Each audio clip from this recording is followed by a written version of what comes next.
Good morning, and welcome to Coffee and the Word. So deep, I never thought I'd know.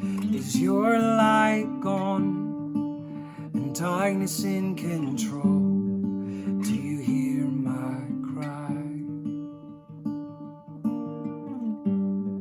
Will you bring relief?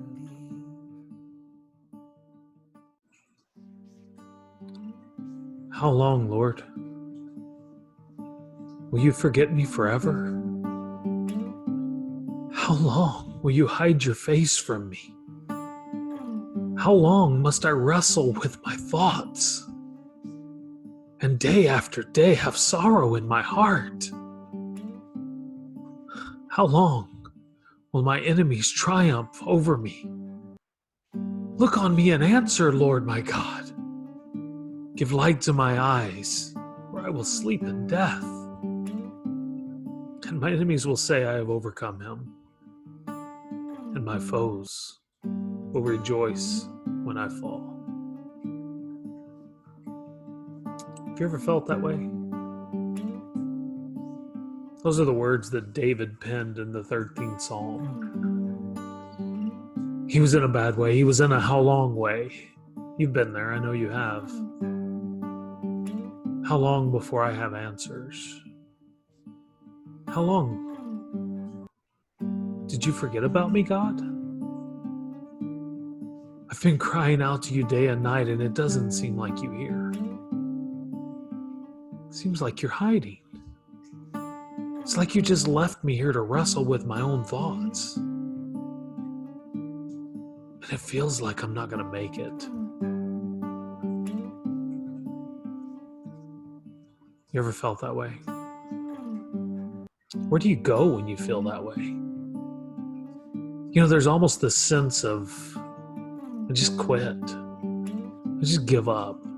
Maybe you've uttered these words, I'm done. I'm done with all of this. And then you realize there's nowhere to be done. There's nowhere to go. You have to face it, but you don't know how. I bet you felt that way before. I know I've felt that way before. Maybe you feel that way right now. Maybe you're in the midst of the how longs. Maybe you're wondering, what's God going to do in this? How's God going to lead me out of this? Maybe you've wondered even if God cares. Those are fair questions. And it seems like the same questions David's asking. How long, Lord? Like, why don't you care anymore? I don't want this to be a troubling devotional this morning with your morning coffee. But I bet you're either there now or you've been there. And if you haven't been there and you're not there, you'll get there. Because the truth is, our relationship with God a lot of times leaves us with the how longs. You see, we serve a God whose ways are higher than our ways, whose thoughts are higher than our thoughts, who's doing things we cannot see, arranging things we do not understand, eliminating things we think we need, giving us things we don't think we can bear, taking us down a road we didn't think we could walk. You see, that's how God has operated from day one. He's always pressed his people. But he's always delivered his people too. You see, if we stopped in verse 4 of the 13th Psalm, we would end with this phrase, and my foes will rejoice when I fall. If we end there, there's no hope. If we end there, there's no future. If we end there, we don't know what to do. So David tells us what to do. Listen to what he says next. Verse 5. But I trust in your unfailing love. My heart rejoices in your salvation. I will sing the Lord's praise, for he has been good to me. So I want you to listen to the things David does when he finds himself in the how longs. The first thing he says is, "But I will trust in your unfailing love." You see, I think one of the things that happens to us in our how longs is we forget just how loved we are by God. We forget that we are the object of his affection. We forget that we were made in his image, that we are fearfully and wonderfully made. We forget that he sent his one and only Son to sacrifice himself so that we could have a relationship with him, so that we could approach his throne of grace with confidence and boldness. I trust in your unfailing love. You see, trust is an interesting thing. God has done enough to earn your trust, but it's still hard to give it to him in your how longs, isn't it?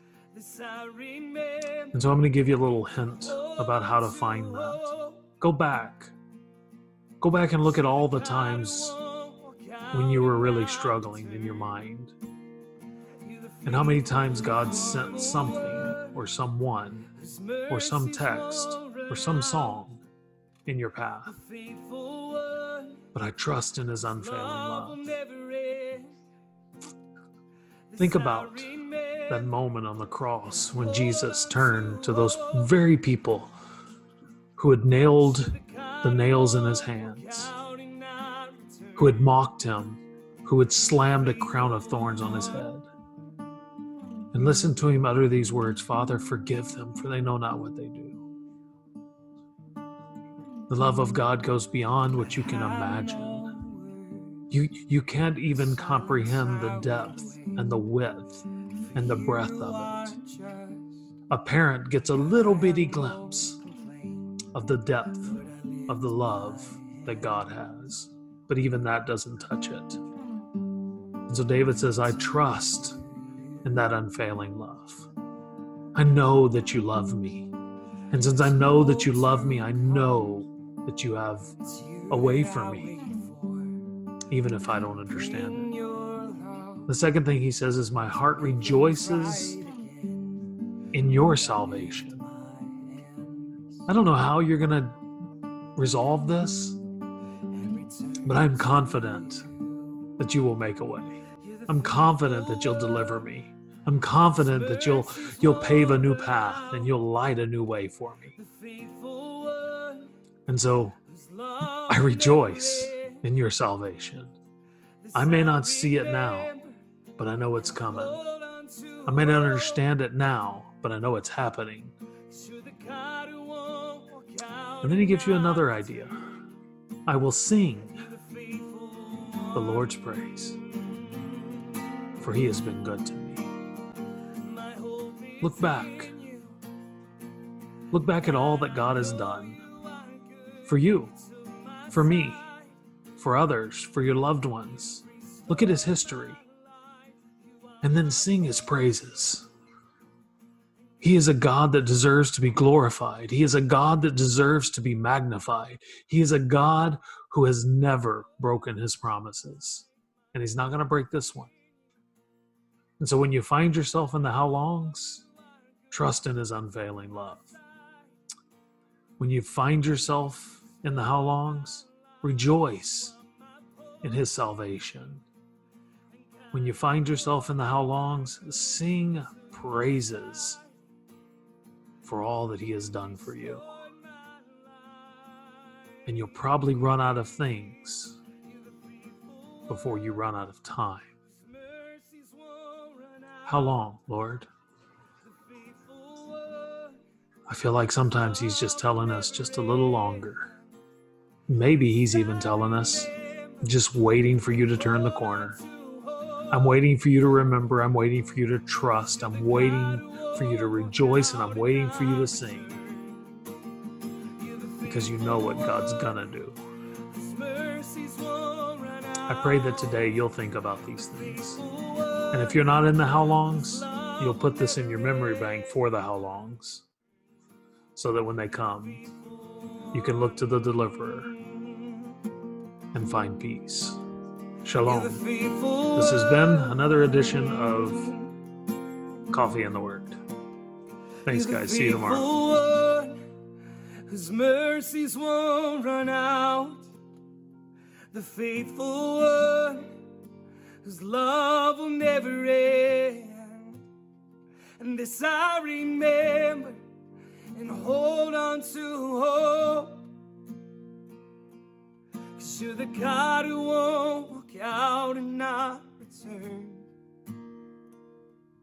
Yes, you're the God who won't walk out and not return. Oh, you're the God who won't walk out and not return. You're the faithful one.